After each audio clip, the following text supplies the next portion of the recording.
신앙 고백 우리 하겠습니다. 나는 전능하신 아버지 하나님 천지의 창조주를 믿습니다. 나는 그의 유일하신 아들 우리 주 예수 그리스도를 믿습니다.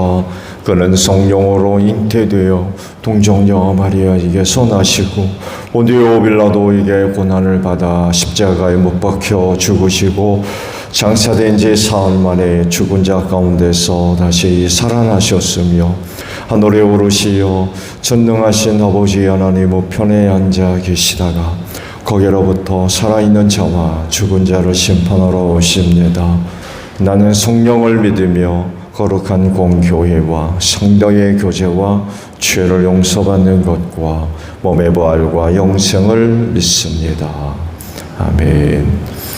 찬송가 461장 부르시죠.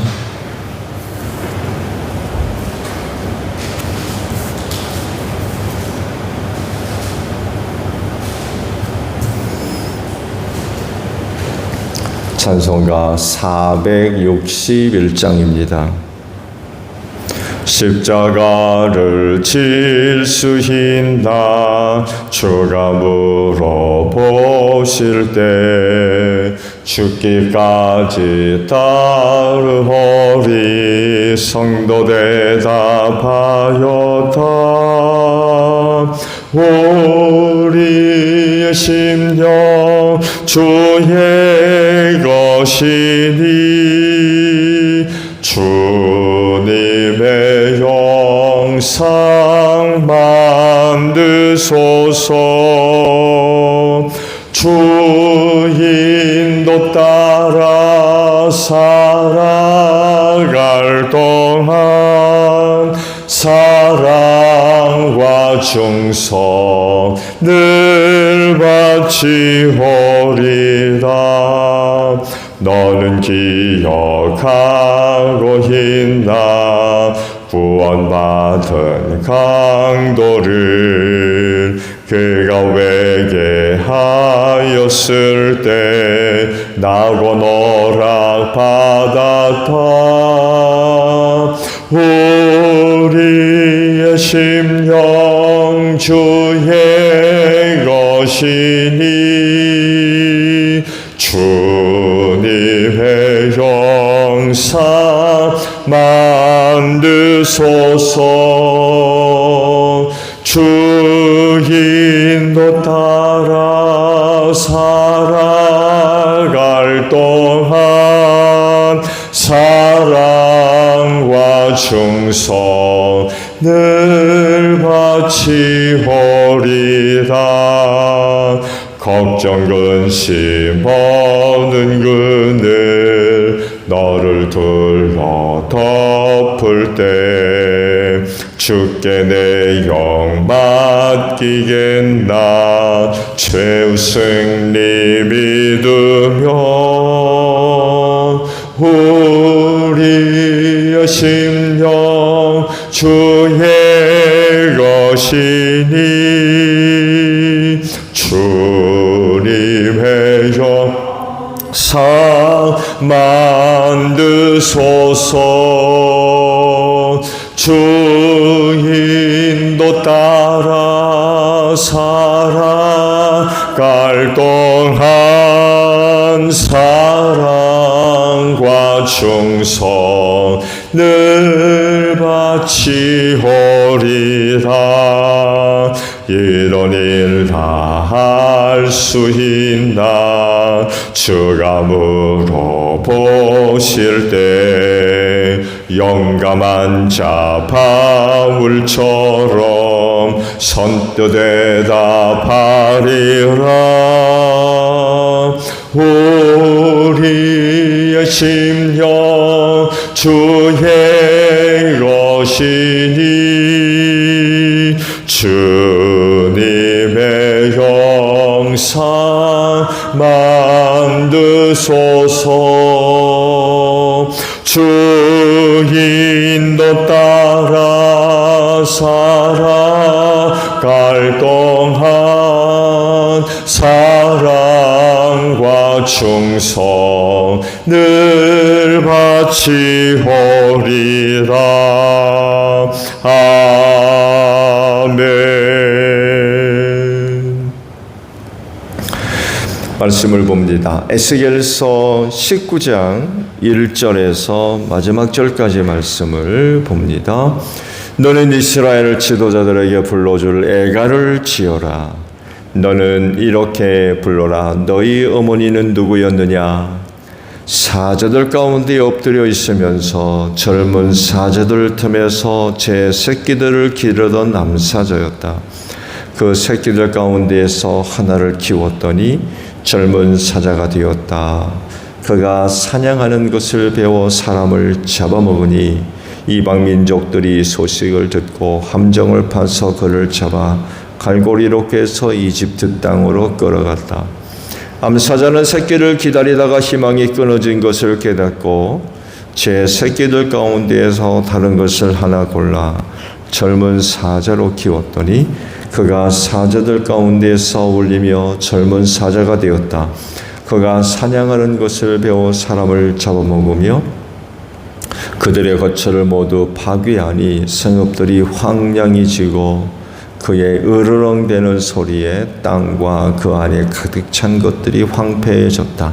그러자 이방 민족들이 그를 치려고 사방 여러 지역에서 와서 그의 위에 그물을 치고 함정을 파서 잡아 갈고리로 그의 코를 꿰어 철창에 넣어서 바벨로니아 왕에게로 데리고 갔다. 그들은 그의 으르렁대는 소리가 다시는 이스라엘의 모든 산에 들리지 않게 그를 감옥에 가두었다. 내 어머니는 내 포도원에 있는 물가에 심은 포도나무 같아서 물이 많으므로 열매가 많고 가지가 무성하며 그 가지 가운데 가장 센 가지가 통치자의 통치 지팡이가 되었다.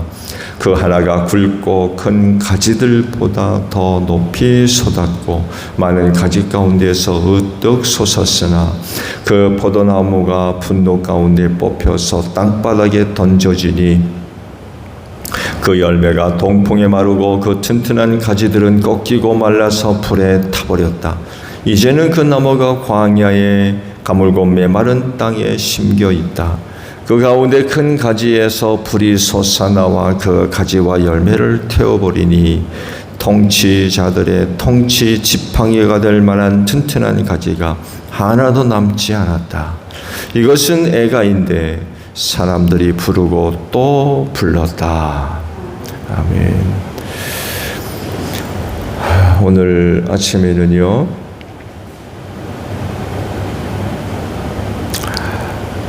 1절에 있는 말씀을 함께 봅니다. 1절 상반절에 있는 말씀들이에요. 너는 이스라엘 지도자들에게 불러줄 애가를 지어라 라는 말씀입니다. 말씀을 보신 대로 19장은 애가입니다. 다른 말로 표현하면 장송곡이에요. 좋은 겁니까? 나쁜 겁니까? 물론 누가 부르고 누가 듣느냐에 따라서 달라지겠죠. 그렇지만 애가 혹 장송곡 하면 뭐 그리 좋은 노래는 아니죠. 내용들은 지도자들의 통치 실패. 이 통치 실패는 그들이 뭐 정책을 잘못 세우고 뭐 그런 내용들보다도 종교 국가였기 때문에 하나님 앞에서 잘못된 지도자들, 그거 생각하시면 하나님 앞에서 잘못된 지도자들 하게 되면 뭘 얘기하겠어요? 타락하고 부패하는 걸 얘기하겠죠. 이걸로 인한 나라의 멸망, 그 내용들입니다. 뭐 일반적으로 장송곡 혹은 애가 하면 누구를 위해 부릅니까? 죽은 사람이죠. 죽은 사람. 죽은 사람을 애도하는 그런 노래예요.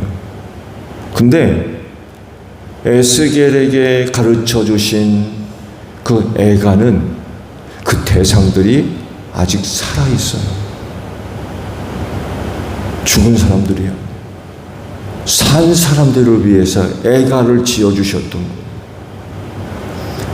그럼 살아있는 사람이 그 애가 장성국을 들으면 어떻겠습니까? 결코 좋아할 리만 보죠. 아직 멸망에 이르지 않은 남유다와 그 지도자들이 눈이 시퍼렇게 뜨고 있어요. 그들을 위한 애가였던 거예요.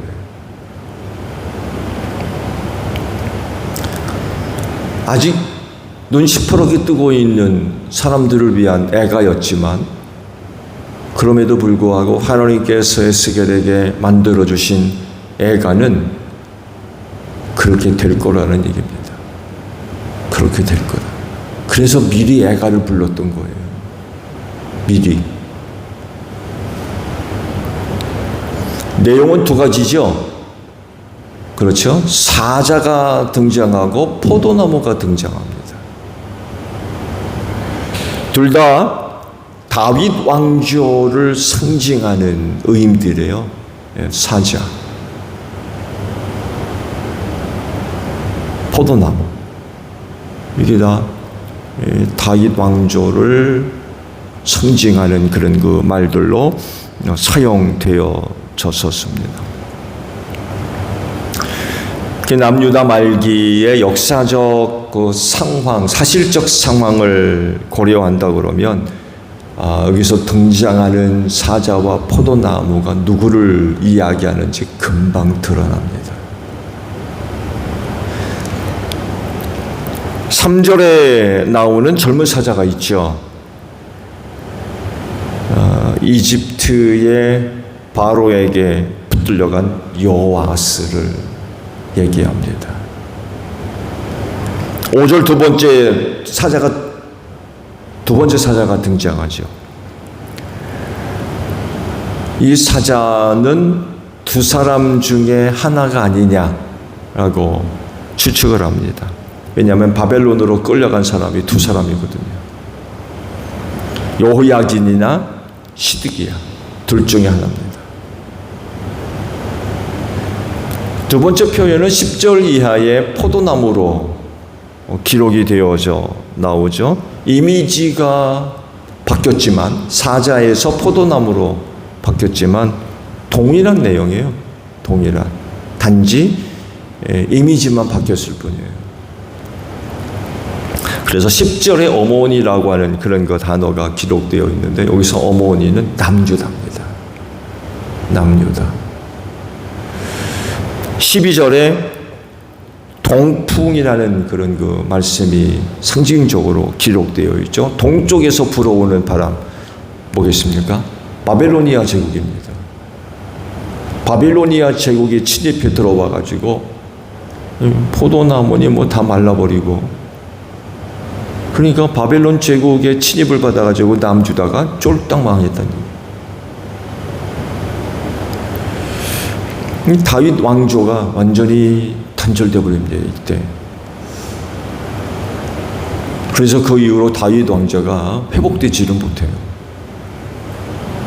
애석한 일이죠. 그렇지만 하나님의 구속사는 끊어진 게 아닙니다. 그렇죠? 예수 그리스도가 다윗의 후손으로 오시잖아요. 단지 왕권이 세워지지를 못해요.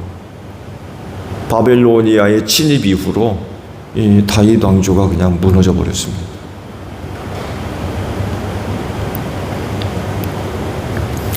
네, 14절에 나오는 큰 가지, 이 역시 남유다의 마지막 왕 시드기야를 의미하는 단어로 볼 수가 있어요. 이 가지에서 불이 나와서 다른 가지와 열매를 태워버려서 통치자들의 통치 지팡이가 될 만한 튼튼한 가지가 하나도 남지 않았다라고 할 때에 이게 무슨 단어냐면은 다윗 왕조가 무너졌다는 얘기예요. 튼튼한 가지가 다시금 세워지지 않았다는 얘기는 다윗 왕조가 시드기야를 마지막으로 무너졌다는 얘기입니다. 끊어졌다는 얘기예요. 당시 에스겔 선지에게 가르쳤던 애가 하나님이 직접 가르쳐 주셨어요. 이렇게 불러라. 한글로 번역될 땐 그냥 글로 쭉 기록됐지만 이거 노래입니다. 노래. 애가 어떻게 불려지는지 확인되지는 않아요. 그렇지만 하나님의 말씀과 그 뜻을 전달할 때 그 대상이 됐던 통치자들 좋아할 수 없는 그런 애가였던 거예요. 듣기 싫어요. 제가 말씀을 쭉 뭘 의미하는지 말씀드렸잖아요. 자기가 그렇게 된다는 얘기거든요. 그럼 좋아하겠어요? 싫어하죠. 앞서 말씀을 드린 대로 애가는 죽은 사람을 애도하는 노래예요. 그런데 눈 시퍼렇게 뜨고 있어요. 당사자들이. 그러니까 듣는 사람은 아주 기분 나쁜 거죠. 그런 상황이 아직 아닌 거죠. 그렇지만 하나님께서 그런 내용으로 에스겔에게 애가를 가르쳐서 부르게 했다는 얘기는 그렇게 된다는 얘기예요. 지금은 아니지만 반드시 그렇게 될 거다. 그러니까 애가지만 앞으로 일어날 일에 대한 예언이었던 거죠. 예언을 애가로 지어 부르게 하셨던 거예요. 지금까지 에스겔을 통해서 남유다와 통치자들에게 다양한 방법으로 하나님의 메시지가 전달됐죠. 그렇죠? 예. 심지어는 에스겔이 이상한 행동을 다 하고 여하간에 다양한 방법으로 남유다에게 메시지를 전해주셨고 이번에는 애가까지 지어서 부르게 하셨어요. 애가까지 지어서 여러 가지 내용으로 여러 가지 방법으로 에스겔을 통하여서 메시지를 계속해서 줬다는 이야기는 무슨 얘기냐면 한편으로 남유다에 대한 계속된 기회죠. 기다리고 계시는 거예요. 끈을 놓지 않고 포기하지 않고 기다리고 계시는 거죠. 또 다른 의미는요. 당사자들이 하나님의 그런 메시지를 안 듣습니다. 한 번 갖고 안 되는 거예요. 계속 보내시는 거예요. 계속. 여러 가지 방법으로 여러 가지 내용으로 계속 말씀을 주시는 거예요. 근데 그럼에도 불구하고 안 들어요. 계속 거절하는 거예요.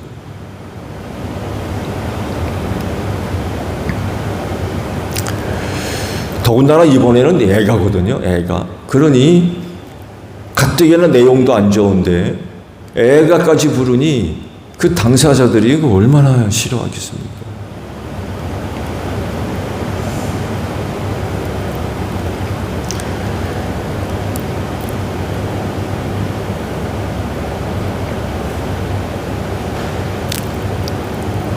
그렇지만 그들은 그 애가를 들을 때에 각성했었어야 되는 거죠. 각성. 듣기 싫어도 그렇게 될 것이기 때문에 예언이거든요. 하나님이 그렇게 할 거라는 거예요. 그래서 애가가 됐던 뭐가 됐던 예언자 에스겔을 통해서 전달됐던 메시지를 들을 때 각성했었어요. 각성. 정신 차리고 그 메시지 속에 하나님의 어떤 의미가 담겨져 있는지 깨닫고 하나님께로 돌아서야 된다는 거죠. 그렇지만 그들은 끝내 하나님의 바라시는 되지 않습니다. 끝내 돌아오지 않습니다.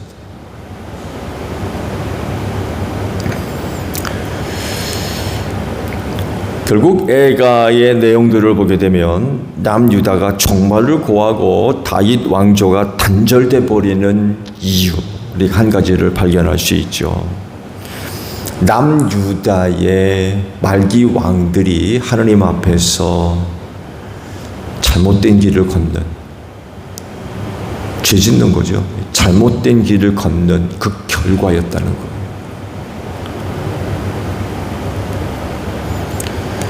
그러니까 마지막 남유다가 종착역으로 가고 있는 거죠.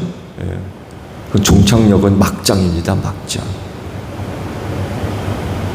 열차가 막장을 향해서 서지 않고 달려가면 나중에 어떻게 돼요? 부딪혀서 박살이 나는 거죠.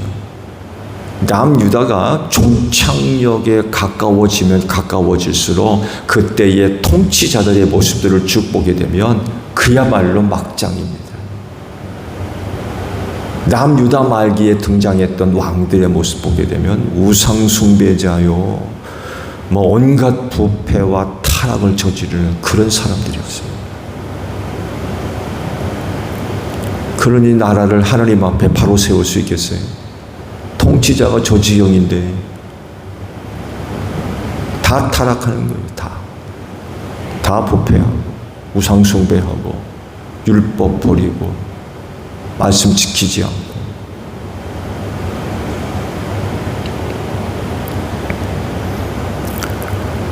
결국 하나님에 의해서 시작됐던 사람들이 그 하나님을 버리고 우상숭배를 하니 하나님 앞에서 선한 결정들, 선한 모습들을 보여줄 수가 없죠. 일단 하나님을 믿는 믿음이 없으니까 그 위기 가운데 그들이 의지할 게 뭡니까? 신앙적으로는 우상이겠죠. 우상. 정치적, 외교적으로는 이방 나라를 의지하는 거예요. 남쪽 애굽이 쳐오르면 북쪽 사람들을 의지하고, 북쪽 사람들이 강대해져서 쳐들어오면 남쪽 이집트를 의지하고 그러는 거예요. 가운데 있어가지고 상황에 따라서 이쪽에 붙고 저쪽에 붙고 그러는 거예요. 이번에는 이집트를 의지했다가 바벨론의 미움을 사가지고 결국 남유다가 망해버리는. 선지자들을 통해서 그랬거든요. 바벨론 포로로 붙들려가고 70년 만에 돌아올 거다. 너희는 그 땅에 가서 안전하게 살아야 된다. 그 무슨 얘기예요? 바벨론에게 대적하면 안 된다는 얘기예요.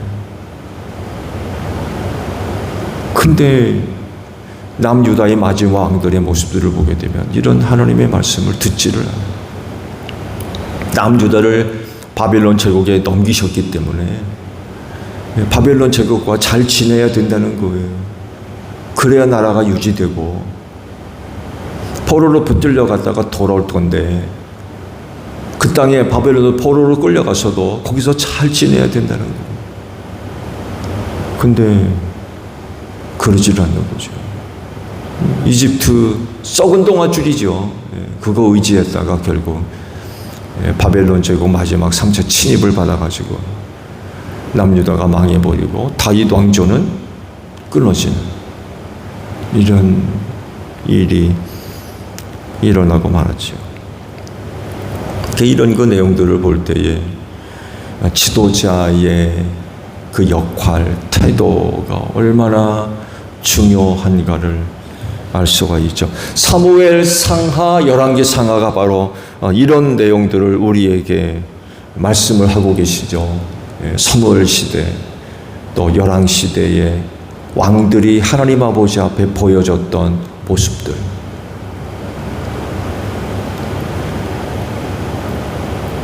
우리에게 잘 이야기를 하고 있습니다. 하나님 앞에서 지도자의 패역은 이스라엘 공동체를 멸망으로 이끌어갔어요. 북이스라엘은 뭐 말할 것도 없고요. 한 사람이 하나님의 은혜를 입어서 다윗 왕조로부터 나라를 분할받아서 시작을 했지만 곧 우상숭배로 빠져버리죠. 그리고는 뭐 다시는 야훼 신앙을 회복하지 못하죠. 결국 아시리아 제국에 쫄딱 망해버리고 남유다가 남았는데 남유다마저도 이렇게 돼버렸어요.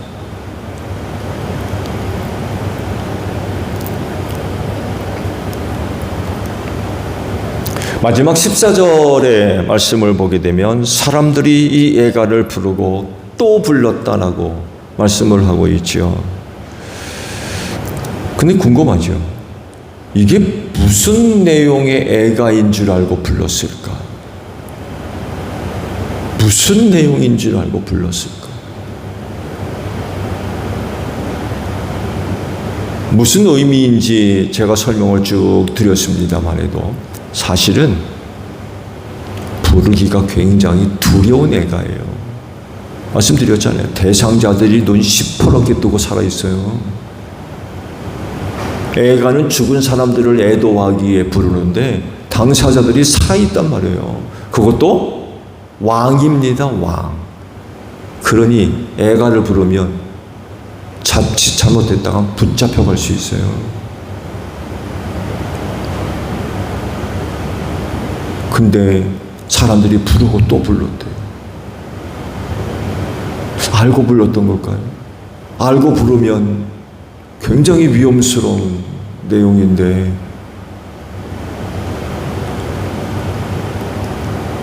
사람들이 부르고 또 불렀다.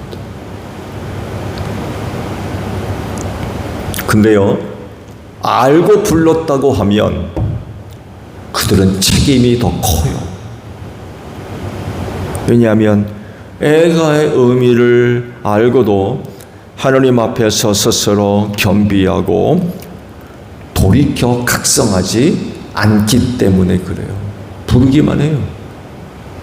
부르기만. 분명히 애가 속에는 의미가 담겨 있잖아요. 그렇잖아요.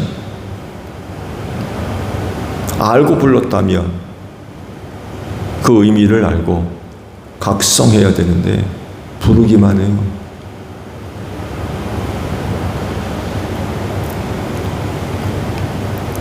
소돔과 고모라가 멸망했죠. 그렇죠?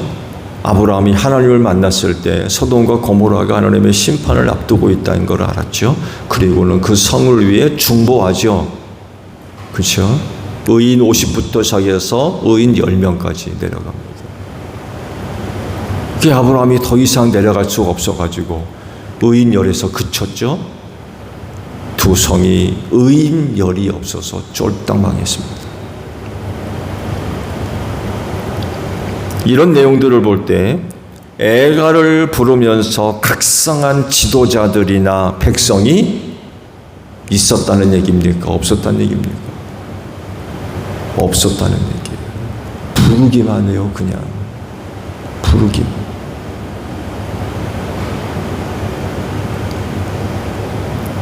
애가를 부르면서 그 의미를 알고 정신 차려야 되는데 부르기만 해요.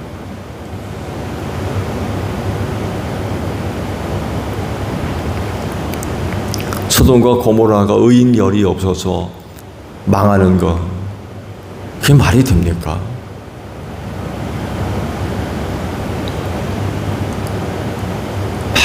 많은 사람들이 모여 사는 도시국가였는데 의인 열이 없어요. 이런 내용들을 볼 때 남유다도 똑같은 상황이었던 거예요. 위로부터 시작해서 아래까지 전부 부패.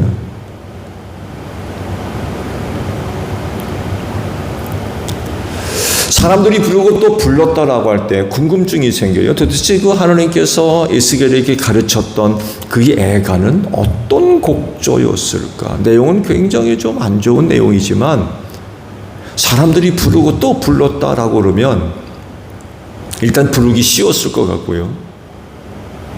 부르기 어려우면 부르겠습니까?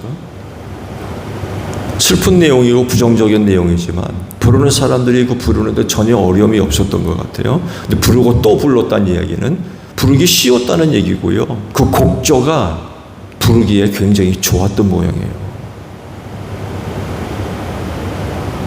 내용은 애가였지만 부르기가 굉장히 좋았던 거예요. 어려우면 못 부르거든요. 보세요. 애가의 가사들을 쭉 보세요. 짧지 않습니다. 그렇죠? 지금 우리가 부르는 찬송가나 일반 가사, 일반 가요의 가사들 보세요. 이렇게 긴 가사 없습니다. 그렇죠? 이렇게 긴 가사 없어요. 가사의 양을 보더라도 굉장히 많거든요. 근데 사람들이 부르고 또 불렀대요. 부르기 쉬웠기 때문에 불렀던 거예요. 그 곡조도 아마 괜찮았던 모양이에요. 그러니까 부르고 또 부르죠. 사람들이 흥미를 갖고 부르는데 어려움이 없었던 그런 애가였던 것 같아요. 근데 문제가 뭐예요? 부르기만 해요. 부르기만.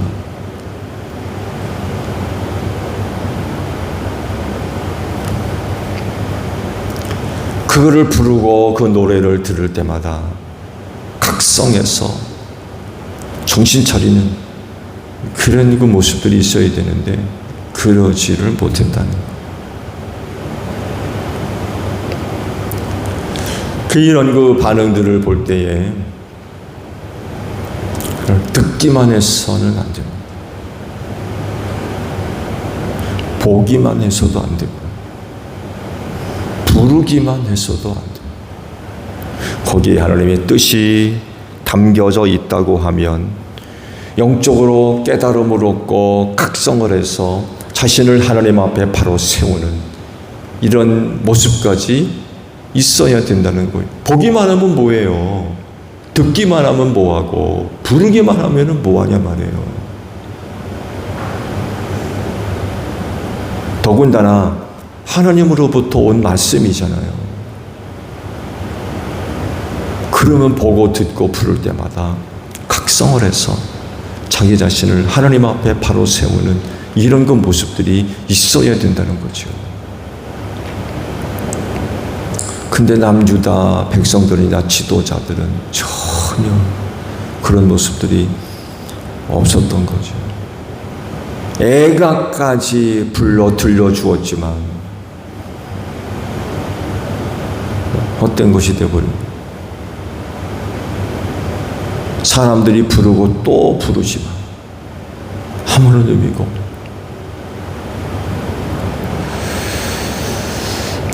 그래서 보고 듣고 느끼고 부르는 것들에 대해서 헛된 것들로 만들어서는 안 될 것 같아요. 그렇죠?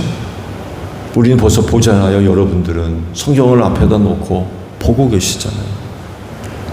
또 설교를 듣고 계시잖아요. 그것만입니까? 찬송을 부르잖아요. 또 이런 은혜의 소중한 모습들을 헛되게 만들어서는 안 된다는 거죠.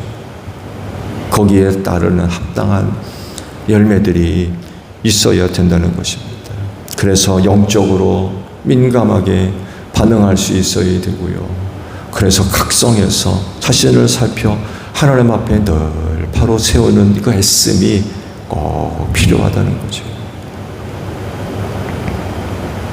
오늘 하루도 다양한 시간의 방법으로 하나님의 말씀을 볼 수 있고 들을 수 있고 또 찬송을 부를 수 있고 성경 말씀을 읽을 수도 있고 그럴 텐데 그럴 때마다 하나님 앞에 여러분들을 바로 세울 수 있는 소중한 은혜의 시간들이 되어지시기를 바랍니다.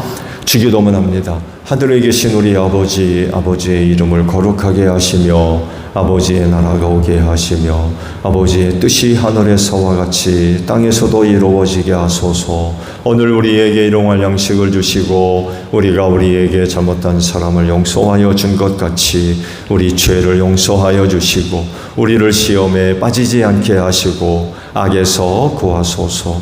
나라와 권능과 영광이 영원히 아버지의 것입니다. 아멘. 기도하겠습니다.